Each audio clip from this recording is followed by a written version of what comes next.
Bismillahirrahmanirrahim. Assalamualaikum warahmatullahi wabarakatuh. Pertama-tama marilah kita panjatkan puja dan syukur atas kehadirat Allah Subhanahu wa taala karena telah memberikan kita rahmat dan hidayahnya serta kesehatan sehingga kita masih dapat diberi kesempatan untuk melakukan pembelajaran pada hari ini meskipun melalui daring ataupun online. Dan tak lupa pula kita kirimkan salawat serta salam kepada junjungan kita Nabiullah Muhammad Sallallahu Alaihi Wasallam. Baik kepada Bapak dosen yang saya hormati, Bapak pembimbing mata kuliah Sejarah Pendidikan Islam 2, Bapak Idrus Latif SPDI MPD, dan teman-teman yang saya cintai. Sebelum melanjutkan pemaparan pada kesempatan kali ini, izinkan saya dan rekan saya untuk memperkenalkan diri. Perkenalkan, nama saya Wahyuni sebagai pemateri pertama dan sebagai moderator, dan rekan saya atas nama Ahmad Riyadi sebagai pemateri kedua. Baik, untuk mempersingkat waktu, langsung saja saya akan memaparkan materi yang pertama, yaitu mengenai kerajaan-kerajaan Islam yang ada di Jawa. Yang pertama yaitu Kerajaan Demak. Para ahli sejarah berpendapat bahwa para penyebar Islam di Jawa yang pertama kali adalah para Wali Songo, di mana mereka ini tidak hanya berkuasa pada bidang ataupun pada lapangan keagamaan, tetapi juga dalam bidang pemerintahan serta politik. Pada Kerajaan Demak ini berdiri sekitar pada tahun 1500 hingga 1550 Masehi, di mana kerajaan ini dipimpin oleh Raden Fatah, di mana Raden Fatah ini diangkat sebagai pemimpin yang pertama di Kerajaan Demak atas kesepakatan 9 wali atau biasa disebut dengan Wali Songo. Raden Fatah ini adalah bangsawan yang berasal dari Kerajaan Majapahit yang menjadi adipati kerajaan besar Hindu di Bintaro, Demak.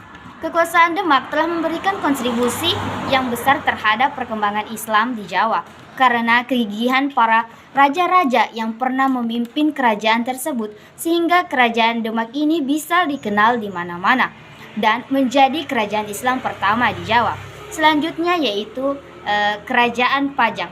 Kerajaan Pajang merupakan kelanjutan dari Kerajaan Demak, di mana raja pertamanya adalah Joko Tingkir yang berasal dari Pengging. Pada masa pemerintahannya, ia berusaha memperluas kekuasaannya ke daerah kedalaman di antara timur hingga ke Madiun. Kerajaan Pajang ini tidak berlangsung lama dalam sejarah kerajaan Islam di Jawa, tetapi kerajaan ini juga telah memberikan atau menorehkan sejarah eksistensinya sebagai salah satu kerajaan Islam yang pernah berpengaruh di Jawa. Selanjutnya yaitu Kerajaan Mataram. Perpindahan dari Demak ke Pajang tidak menyebabkan perubahan yang berarti dalam sistem pendidikan, meskipun dalam perubahan tersebut tetap memberikan perubahan, tetapi tidak yang begitu besarnya sehingga pendidikan Islam ini mengalami perubahan yang signifikan. Tetapi setelah pusat kerajaan Islam berpindah dari Pajang ke Mataram pada tahun 1586 Masehi, tampak beberapa perubahan, terutama pada kepemimpinan Sultan Agung pada tahun 1613 Masehi. Atas kebijaksanaan Sultan Agung, kebudayaan lama yang berdasarkan Indonesia asli dan Hindu dapat disesuaikan agama dan kebudayaan Islam. Selain itu, Sultan Agung juga memerintah supaya di tiap-tiap ibu kota kabupaten dijadikan sebuah masjid di mana masjid ini dijadikan sebagai induk dari sebuah masjid dalam daerah kabupaten. Dan pada tiap ibu kota didirikan sebuah masjid kewedanan.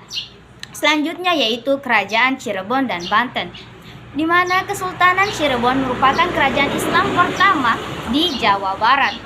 Kerajaan ini didirikan oleh Sunan Gunung Jati, di mana pertumbuhan dan perkembangan yang pesat pada Kesultanan Cirebon dimulai oleh Syarif Hidayatullah atau Sunan Gunung Jati. Penyebaran Islam di mana penyebaran Islam ini dilakukan dengan dakwah. Kerajaan Banten yang dipimpin oleh Sultan Hasanuddin, di mana Sultan Hasanuddin melanjutkan usaha-usaha ayahnya dalam meluaskan daerah-daerah Islam, yaitu Lampung dan Sumatera Selatan. Baik, selanjutnya yaitu pada materi kedua, yaitu mengenai sejarah pendidikan Islam di Jawa. Sejarah pendidikan Islam di Indonesia sebelum Indonesia merdeka masih berdasarkan kemerdekaan dan belum berpusat seperti ini. Oleh karena itu, tiap-tiap daerah melancarkan pendidikan dan perluasan Islam menurut keadaan daerah masing-masing, di mana ajaran Islam di Jawa tersebar dari pelabuhan dan bandar-bandar tempat perhubungan dagang antara Indonesia dan luar negeri. Akibat hubungan ini, para pedagang Indonesia mengetahui dan mendengar tentang ajaran Islam dan juga tentang didikan Islam melalui percakapan mereka sehari-hari. Di samping para pedagang, ada juga orang-orang yang berjasa dalam menyebarkan dan mengembangkan ajaran Islam di Pulau Jawa, yaitu di mana yang lebih kita kenal sebagai dengan sebutan Wali Songo. Di mana Wali Songo pada kerajaan Jawa ini memberikan beberapa peranan di mana ini merupakan salah satu yang sangat berpengaruh saat masuknya pendidikan Islam di Jawa. Adapun peranan Wali Songo pada penyebaran Islam di Jawa, yang pertama yaitu sebagai pelopor penyebar luasan agama Islam kepada masyarakat yang belum banyak mengenal ajaran Islam di daerahnya masing-masing. Dan yang kedua, sebagai para pejuang yang gigih dalam membela dan mengembangkan agama Islam di masa hidupnya. Dan yang ketiga, sebagai orang-orang yang ahli di bidang agama Islam. Sebenarnya banyak peranan para Wali Songo. Hanya saja di sini saya memaparkan hanya 3. Selebihnya ada yang saya paparkan dalam makalah saya. Baik, mungkin itu saja pada materi pertama. Selanjutnya saya berikan kepada pemateri kedua, yaitu Saudara Ahmad Riyadi. Dengan ini saya persilahkan. Bismillahirrahmanirrahim. Assalamualaikum warahmatullahi wabarakatuh. Terima kasih kepada moderator yang telah memberikan waktu kepada saya untuk memaparkan materi pada hari ini, yaitu pendidikan Islam di Jawa. Dengan berdirinya Kerajaan Islam Demak merupakan kerajaan Islam pertama di Jawa tersebut, maka penyiaran agama Islam makin meluas, pendidikan dan pengajaran Islam pun bertambah. Pelaksanaan pendidikan dan pengajaran agama Islam di Demak mempunyai kemiripan dengan yang dilaksanakan di Aceh, yaitu dengan mendirikan masjid di tempat-tempat yang menjadi sentral suatu daerah. Di sana diajarkan pendidik agama di bawah pimpinan seorang badal untuk menjadi seorang guru, menjadi pusat pendidikan dan pengajaran serta sumber agama Islam. Wali suatu daerah diberi gelar resmi, yaitu gelar sunan, dengan ditambah dengan nama daerahnya, sehingga tersebutlah nama-nama seperti Sunan Gunung Jati, Sunan Gresik, Kiai Agen Tarub dan lain-lain. Adanya kebijaksanaan wali-wali menyiarkan agama dan memasuki anasir-anasir pendidikan dan pengajaran Islam dalam segala cabang kebudayaan nasional Indonesia sangatlah menggembirakan, sehingga agama Islam dapat tersebar di seluruh kepulauan Indonesia. Salah satu peninggalan bersejarah Kerajaan Demak yaitu Masjid Agung, seperti lambang kekuasaan Islam yang didirikan pada tahun 1388 Masehi. Masjid tersebut telah mempengaruhi alam pikiran orang-orang Jawa selama berabad-abad, menjadi pusat kegiatan ibadah dan keagamaan, pusat kerajaan Islam di Jawa. Sementara kerajaan Pajang ketika pemerintahan Sultan Adijaya, kesusastraan dan kesenian keraton yang sudah maju di Demak dan Jepara lambat laun dikenal di pedalaman Jawa, setelah pusat kerajaan Islam berpindah dari Pajang ke Mataram 1586 Masehi, terutama di saat Sultan Agung 1613 Masehi berkuasa. Terjadi beberapa macam perubahan termasuk dalam bidang pendidikan. Dalam bidang pendidikan Islam, perhatian Sultan Agung cukup besar. Pada zaman itu telah dibagi tingkatan pesantren itu kepada beberapa tingkatan, yaitu yang pertama, 1. Tingkatan pengkajian Al-Quran. Yang kedua, tingkatan pengajian kitab.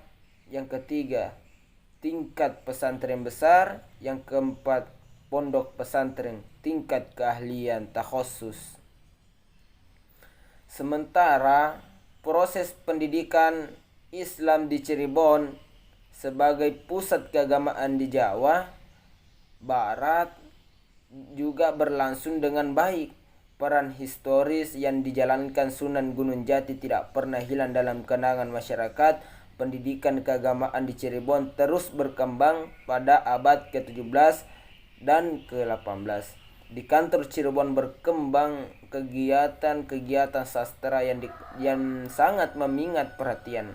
Hal ini di antara lain terbukti dari kegiatan karangan mengarang suluk nyanyian keagamaan Islam yang bercorak mistik. Di samping itu, pesantren-pesantren yang pada masa awal Islam berkembang di daerah pesisir Pulau Jawa hanya bertahan di Cirebon, selebihnya mengalami kemunduran atau berpindah ke pedalaman.